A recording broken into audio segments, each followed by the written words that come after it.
You got to realize that arguing online does absolutely nothing, right? You have to actually acknowledge that fact because I just watched somebody argue 2 plus 2.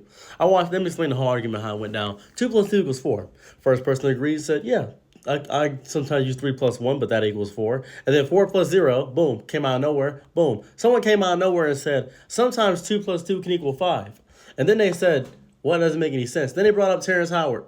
But Terrence Howard is revolutionizing and changing the way that we view math in this diaspora. How powerful it is that sometimes we don't even breathe in air because we're breathing into certain follicles of air, and it feels different in the confine. He had this whole long paragraph about nonsense and gobbledygook, and he thought he was spitting. And you know what's crazy about this whole thing? The person that said 2 plus 2 plus 4 got ratioed. They got ratioed.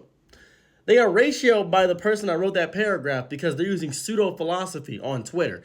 I've never thought I would see this in my life. They just agree with the psychopath.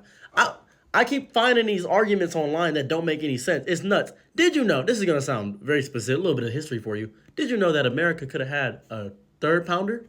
Not the quarter pounder, a third pounder. But a lot of Americans didn't know that a quarter pounder was smaller than a third pounder because they couldn't factor in that, okay, well, this makes sense, right? So quarter is bigger than a third, obviously, because a quarter is 4, and a third is 3, and 4 is bigger than 3. That's their thought process. When in reality, a third is 0.33, and a quarter is 0.25. So you put it in decimal form and bring it in a fraction form, that's just what happens. But we couldn't factor that in. These are the people. These are the common American people that we're arguing with, that you're arguing with on Twitter. It all happened because of the pandemic. Online, and I was online for hours upon hours online, just talking to people. And I would argue back in the day too. But now we can go outside. We can touch grass, guys. We can breathe. We can see a butterfly coagulate and turn. And we can see a caterpillar turn to a butterfly. We can see these beautiful things. That we can see this.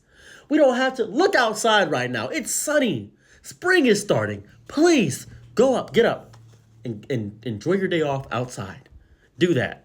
Enjoy what it's like to be in the nature of the world. Don't argue with these people online that have nothing better to do because that's what they're going to do. They have nothing, nothing, nothing, nothing, nothing, nothing, nothing, nothing, nothing, nothing better to do. Not a single thing. It's agitating me because I keep seeing people think, well, they're going to see my point because it's articulated and well thought out. It makes a bunch of sense, and it's going to make so much sense when they see my argument pointed out. It's going to actually change their opinion. That's not going to happen. But it's not going to happen. They're going to argue with you and still be stupid.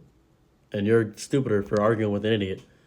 You argue with an idiot, they're going to beat you down to their level and destroy you with experience, man. Just chill out. Don't argue.